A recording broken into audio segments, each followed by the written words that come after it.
Hello, and it is Shamina back again with another article that I recently wrote. This one is titled 5 Tips for New Teachers. I have been a new teacher, I know how it is, and sometimes it can be very intimidating. Um, I've been there as a first year teacher, and I know exactly what a lot of teachers experience their first year. So this article is for you if you are a new teacher, and I have 5 tips to share with you.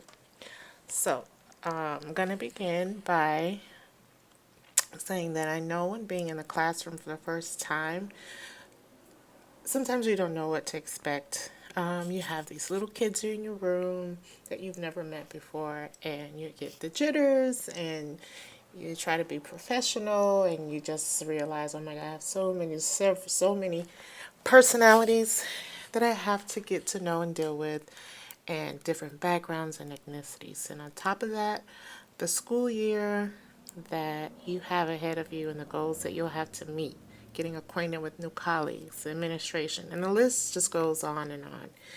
And thinking about it can be very overwhelming. So here's one of the first tips that I have. So preparing for the first day as a new teacher, one of the most important things to do is to make sure that you are prepared for the first day of school. You absolutely want to make a great impression on the students and the parents as they walk into your classroom.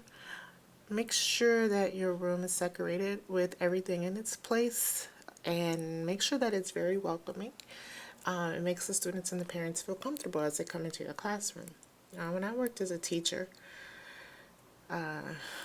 we came into work a few days early, before school actually started.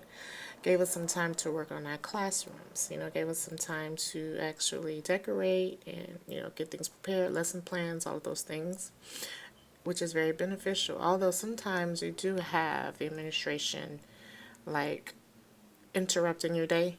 Yeah, you do. They come in, they say, oh, we have a professional development at such and such time, which, send it to me in an email. It could just be talked about over email just really quickly, not wasting all of my time sitting and doing practically really nothing important. That's what I hated the most. So, they do sometimes take away the time that you need to be in your classroom. But secondly, at least you still can come in, you can come in earlier, can stay late, fixing up your classroom within, making it fun and getting it prepared. The second thing that I would recommend is to make sure that you have a pre-planned activity on the desk as students are coming in to the classroom. So when it's time to get your day started, you'll be ready to go. You can have a little fun game or something to that effect, or a little name game, or just a puzzle or a word puzzle, or something just busy to get them settled in as the day gets started. And lastly, I would always stand at my door. Stand at your door. Greet the students and the parents as they come into the classroom, and greet them with a warm hello, and show them, where the students need to put their things. Allow them to walk around, look at your class, look at what you have up on the walls. If they have any questions, you can address them at that point. Let them say hi. I mean, not hi, but let them say their goodbyes and depart from the classroom. And then, as that is happening, you'll start to feel a little anxious. But hey, we all do. We all do. Even veteran teachers feel a little anxious and excited on the first day of school. But trust me, it will wear off soon. It will definitely wear off soon.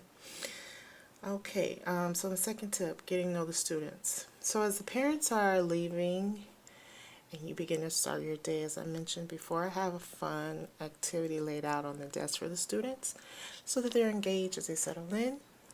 These activities are easy, they're a comfortable way to start the day. Give them a set time to work on this. This should be no more than 10 to 15 minutes, so they're not taking up too much time working on this? Is this something that is, kind of quick? Because you'll have other things that you'll need to move on to, like learning the students' names and other important things. This is the part where I wanted to make sure I was prepared because with names, I wanted to make sure I was prepared because I am totally bad with names. I'm really bad with names, and I always tell my students at the beginning of the year, I am bad with names. Miss Gilmore is bad with names.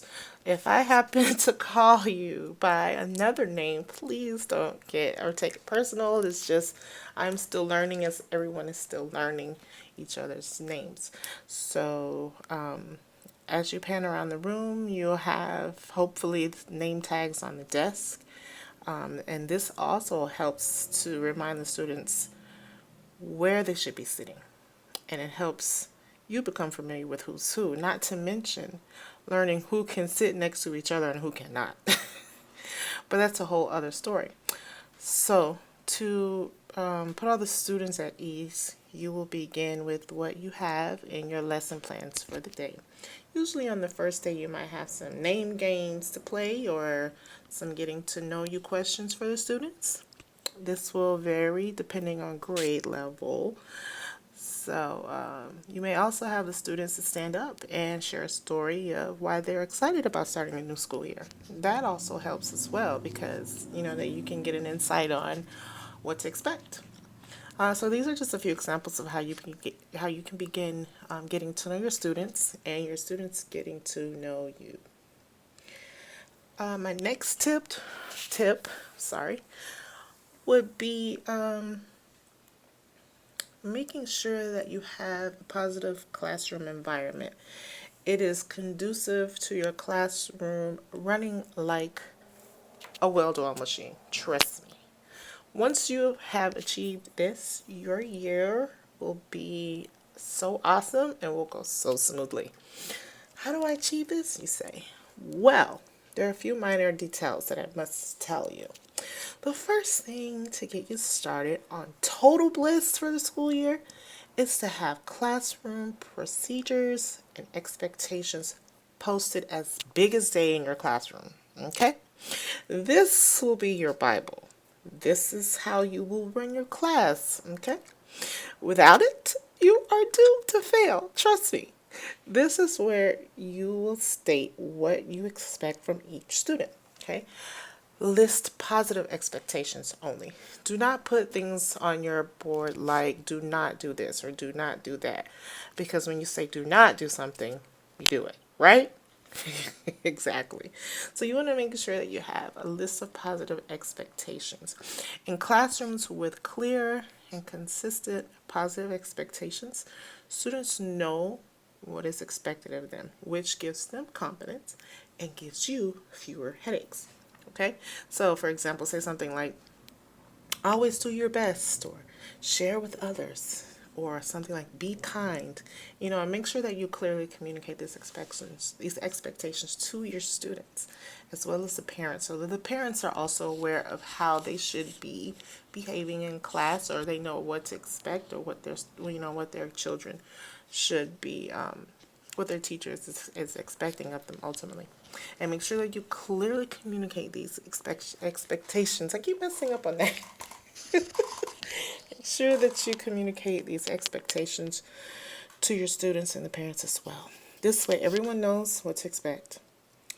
One way to do this, that I like to do this, is put it in writing and have the parents to sign it. Send it home, have the parents to sign it, have the students to bring it back. That way the parents read through it. Okay? Then they can't say that, oh, I didn't know. So just saying, make sure that you put it in writing. Create a handout and distribute it to all students and parents. Post it in a place in the classroom. So we're back to the classroom. Post these expectations in a place where students can refer to them as often as needed. This is a biggie. Post it around the classroom. Put them in targeted places where the expected action will take place. So if you have something that says share with others, You might want it in a center where you have things that need to be shared, such as crayons, pencils, paper, whatever it is. Share with others. That way they know what they're supposed to do. Okay. Another thing that I that is very important, and it was very difficult for me in the beginning. When you're a first year teacher, most times you want to reward students, which is a good thing, but it depends on what kind of reward. So you want to steer clear of rewarding to control their behavior. Like, oh, you give them a sticker if they, do something like something they're already supposed to do anyway. you know, giving them pizza parties or extra recess or free time, and like they actually don't benefit the student in the long run, right? Because that'll be the only way you can even get control of your classroom. Makes classroom management difficult because they're going to expect that, oh, if I do this, she's going to give me this, or if I act this way, she's going to give me this. So instead, what you want to do is focus on creating a classroom that nurtures intrinsic motivation.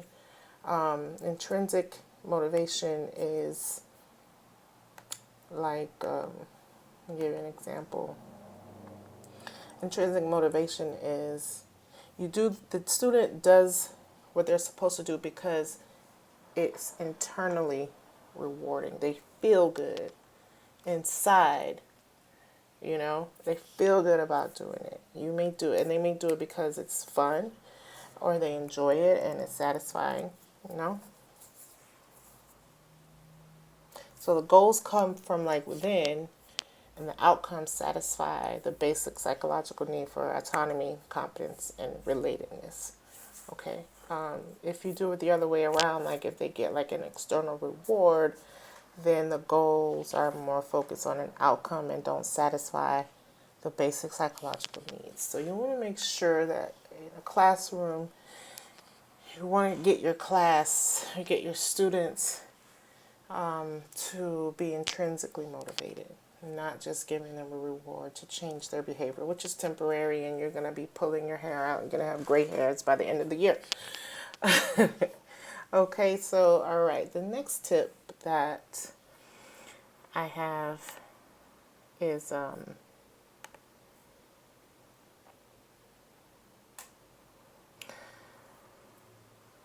encouraging parent participation. This one for me was, kind of went both ends of the pendulum, or however you call that. But sometimes for me it was very hard. Sometimes for me it was overwhelming because I worked at schools where you have parent participation to the max, and I worked at schools where you have no parent participation whatsoever, very minimal to say the least. And sometimes it was very difficult. Sometimes I had to come out of my pocket. Well, most of the time I had to come out of my own pocket. I had to spend my own money, and I had to do a lot of things that parents should have been assisting with. And so, it's very difficult. So to encourage that, you want to do whatever you can. In this situation, whatever you can do. Because if you have no parent participation, do whatever you can. But if you have parents who are like knocking and beating your door down, you want to make a schedule, an appointment for them, because they will try to take over your job. They will try to do that. My last tip is for the veteran teachers. Veteran teachers, please step up and help these help first year teachers or novice educators, because they're going to need it. They will be overwhelmed. There will be times where they're really not sure what to do or how to manage. So veteran teachers that have been a first year teacher, they have learned and they know what to expect, and they have a lot of experience. So for veteran teachers, find and mentor a novice teacher, help them, check in on them during the week, see how they're doing, or how you just can help them with anything that they need. All right, and really those are all my 5 tips for you. So the first tip, like I said, was make sure that you're prepared for the first day. Have some activities to help get you to know your students. Post positive classroom environment procedures and expectations for them. Find ways to collaborate and engage with parents. And lastly, for veteran teachers to reach out and mentor first year teachers. All right, well, this is Shanina, and I thank you for tuning in and listening. And if you have any questions, or if you could just tell me what brought you by and if this article helps you in any way, if so, leave a comment below, and I would love to know if this article helped you. Let me know if you understand these tips and how you plan to implement some of these tips. I can't wait to hear from you. Thank you. Bye-bye.